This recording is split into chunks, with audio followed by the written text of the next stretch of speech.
নামাজ পড়ার পরেও যদি চরিত্র ভালো না হয়, বুঝতে হবে নামাজ হচ্ছে না, কাঙ্ক্ষিত মানের নামাজ আদায় হচ্ছে না।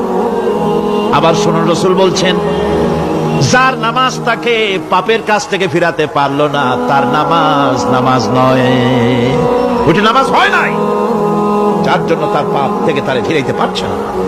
আর কিয়ামতের দিন বেনামাজিরা সবচাইতে বেশি অপমানিত হবে। সবচাইতে বেশি অপমানিত হবে কারা?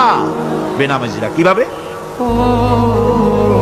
يوم يكشف عن ساق ويدعون إلى السجود فلا يستطيعون। সেদিন কঠিন সময় আল্লাহ রাব্বুল আলামিন লোকদেরকে সিজদা করার জন্য বলবেন, কিন্তু যারা বেনামাজি ছিল দুনিয়ায়, তারা সিজদা দিতে পারবে না। বলেন নাউযুবিল্লাহ।